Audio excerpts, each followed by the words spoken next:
because I don't want to wear out my back doing some of this stuff. But this is the rant. And y'all know when I use the older ambrosia, I sometimes have to cut it. And I was doing my walk this morning. This morning, I didn't get up as early as I thought I would. And the day ran a little bit longer than I thought it would.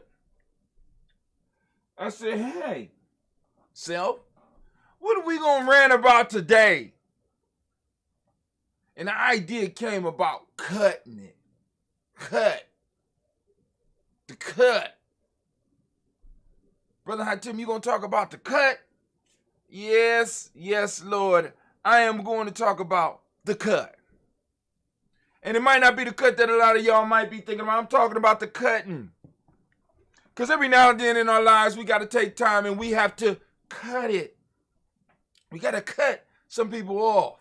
See, when I was younger and I used to play sports, there was always the threat of the cut.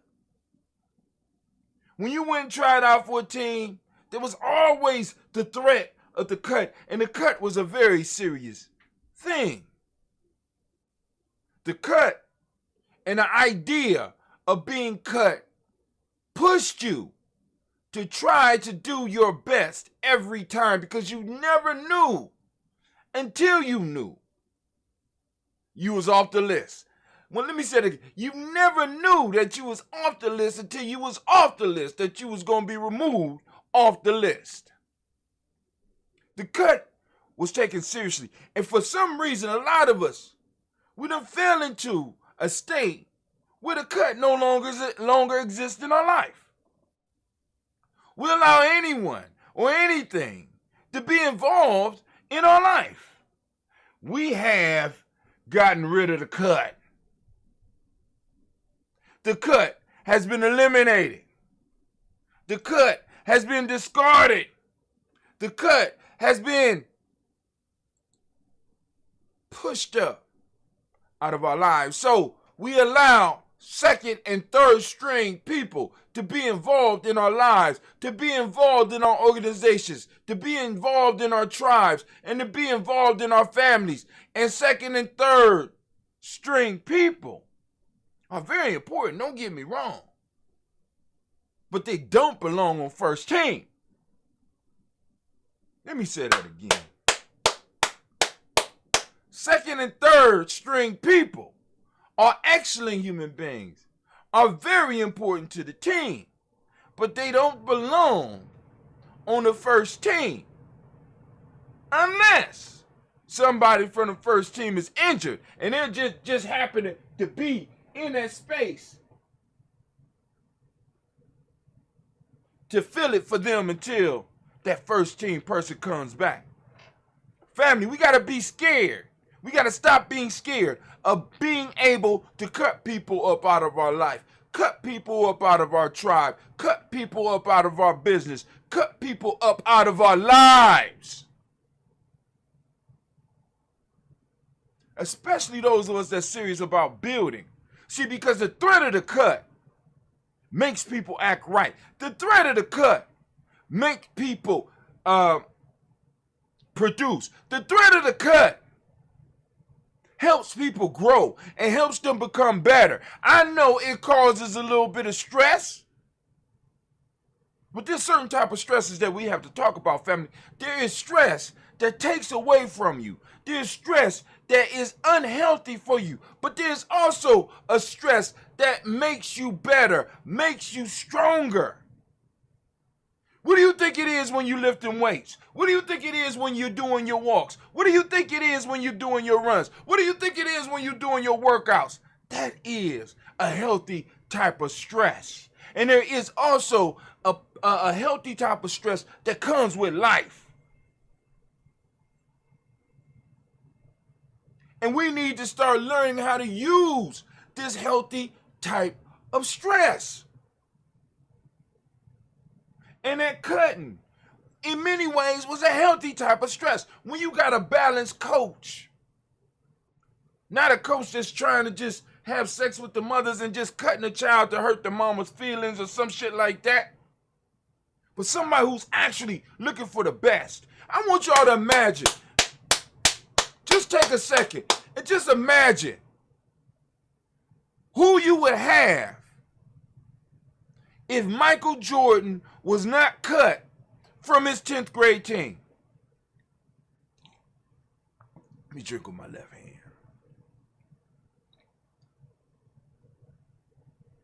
Would the same competitor been brought out of Michael Jordan if he didn't have to sit out his 10th grade year because that coach said that he wasn't good enough? Would that fire of competition would have came out in basketball? See, sometimes that type of good stress builds up things that brings out the incredible, brings out the unstoppable in individuals. And what do? What do we do with it? Oh, we eliminate it all. Everybody get a trophy, not only on the Little League, but also in our lives. We spend all of our time trying to make sure that everybody feels good and everybody feels valued. But what type of world does that give you? I tell you what type of world that gives you. That gives you the type of world without borders. Just go to a black community, a black area. That's the type of world it gives you, where everybody is accepted. And you can come in regardless of what you did. You can open up a store here, ain't no problem. There's no borders. There's no rules. Everybody fits. Total democracy. Because everybody got a voice. Just saying. I'm just saying. And those without skills to actually get out and do something, all they got to do is be able to pick up a gun. And they're able to run shit. They're able to get some goddamn respect. Huh. That what we got going on? I don't like it. Be mad at me if you want. I don't give a damn. Listen to me, family. Listen to me. We are playing games. We're playing games with our lives, our organization, our relationships. Playing games. We letting the unqualified run the ship. We letting those who have went to schools that taught them lies to lead our lives and to lead our organizations. And I'm saying we need to stop that shit now.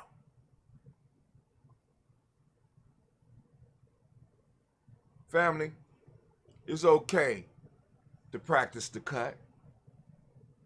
We at Giammi Journey Media and Giammi Journey Tribe believe in the cut and believe in the power of the cut.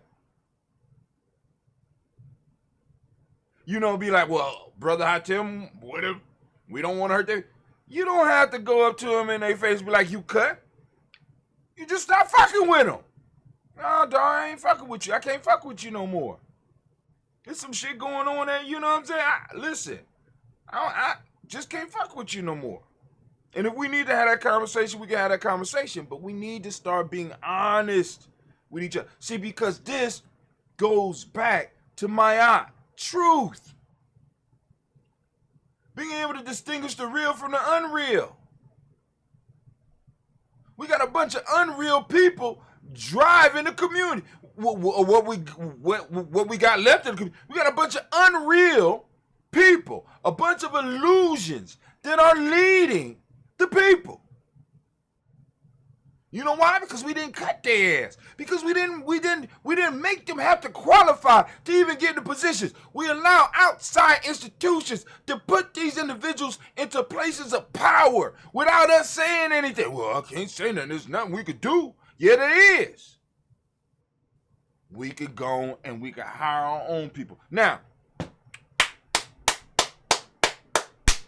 listen. I had to sit down, I had to do the math, because I said, what do I want Giammi to be in next year? I said, well, I need 2 positions that are paying at least $60,000 a year. Not including, that ain't me. That's 120 right there. And we need another 80,000. So we need another employee that's going to be able to work for 40,000. And we need 2 positions that pay 20,000 for our for some of the young people to come in and they can see these positions. That's a total of $400,000 in a year. Take 400,000. Where's my calculator? Where you at, Google? Okay, Google. Where the hell you at?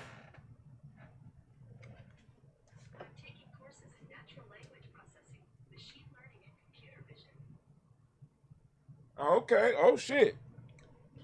I asked Google where she was. I'm taking courses in natural language processing, machine learning, and computer vision, which means she could watch me. She watching y'all. But okay, Google, what's 400,000 divided by 365? 100,000 divided by 365 is approximately 273.97. Okay, that's wrong. I said, okay, Google, what is 400,000 divided by 365? 400,000 divided by 365 is approximately 1,095.89. All right, let's get a little bit more precise. Okay, Google, what's 400,000 divided by 365.25? 400,000 divided by 365.25 is approximately 1,095.14. I can't keep a pencil. I can't keep a pen. Hold on for a second. It's real life here, Gianni Journey. Gina! Bring my book back. So, the number for us right now is 1,095. Because I want y'all to understand what we trying to do at Gianni Journey. So now, you just heard me talk about 2, 3, 5 people working full time for Gianni Journey. Not wrong, book bag. 5 people working for Gianni Journey. Plus Gianni Journey making another $200,000 so that we can do all the stuff that we need to do. We got the holidays. We want to show out on Juneteenth. We want to show out on Kwanzaa. We don't want to have to always be begging people to be able to do that. So we need to come up with an enterprise that's doing at least $400,000 a year, right? 200,000 so that we can have money to do stuff and do the camping trips and freak it out. $200,000 for people to work directly for GMA and in essence work directly for the village and work directly for the community and possibly the state, because we'll be able to send people to different places to do different things. We can have people watching what's going on in the city council. So thank you, baby. So that we can so that we know what decisions we need to make, so we know what to vote for. You know what I'm saying? We got somebody actually representing our best interest that's not working for an outside organization and being paid hush money. You know what I'm saying? How can I put it? Their betterment is directly connected to us, right? So I said, so that's 1,095. We have 1,095. So that means in order to be able to do that, Gianni Journey has to be able to produce $1,095 per day.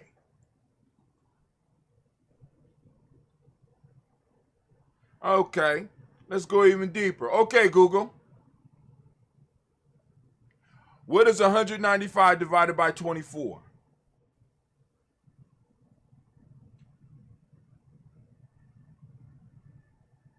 Okay, Google. What's 1,095 divided by 24? 1,095 divided by 24 is 45.625. So 46 per hour. This means that in order to be able to do what we want to do, GMA, or at least I haven't even presented this to the tribe. GMA needs to be able to produce $46 per hour. It's 24 hours in a day. Making 46 hours per, you know what I'm saying, per hour, every hour of the day. $46 an hour. If we was to say, and if per for an 8-hour day, if we was only wanted to count 8 hours, that would be about $92 per hour. Giambi itself will have to produce. You know what I'm saying? So it's like, boom, how do we move to that? And how can we move to that if we're hanging on to second, third, and fourth string people? Or better yet, we're moving second, third, and fourth string people in front of the first team. Or better yet, we got 14 people pretending to be first. You know what I'm saying? First team. For those that don't understand, first team is when you in sports. Y'all know what I'm the starting team, right? People to go out there and start. See, we got to understand, we are, and I say it all, we at war. Where my war horn? Can I get my war horn? We at war. We drinking coffee, chilling. Look at me, I'm drinking coffee, chilling. We at war. And we got our fourth team in. Not even as a ruse. They actually on, you know what I'm saying? And it's like family. It's time for us to really get serious about what we're doing. It's time for us to really start building trust. See, because we could save ourselves, right? But it's a matter of the organization. We got individuals trying to do it from an individual level, but you can't do it from an individual level. Why? Because the tribe is not developed to be able to protect the individual. The families are not able to protect the individuals. See, those motivational speakers are speaking not to you, but they're speaking to your West Asian counterparts. Why? Because these West Asian counterparts have their tribes together and have their families together so that the individual can step up and be protected. He or she could be supported. So we have to start from the tribal level, and it don't take that long. But we just have to understand what we're doing. We have to understand what we're up against. When you think that you're competing with an individual, see,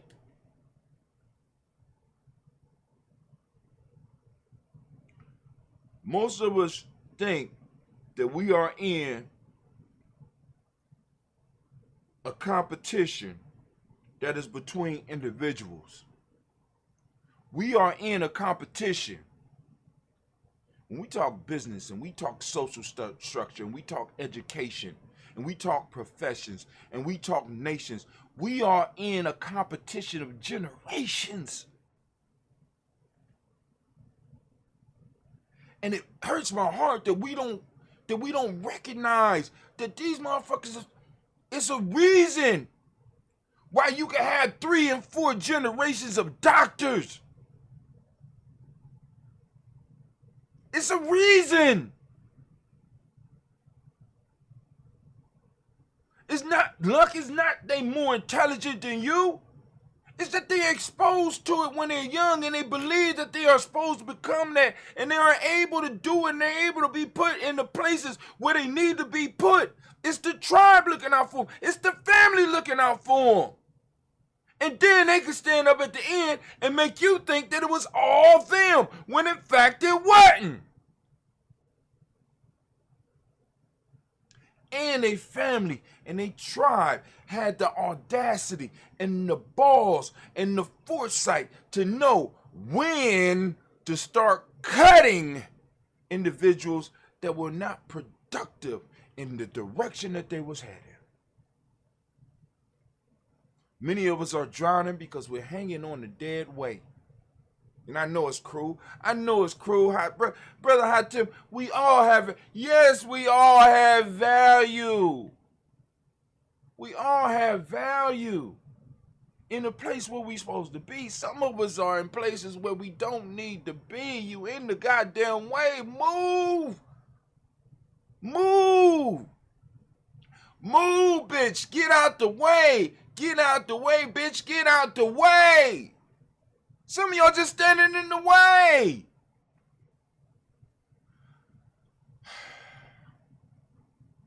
That's my rant for the day. Cut their ass. That's the title. Cut their ass. That is the title of this rant for the day.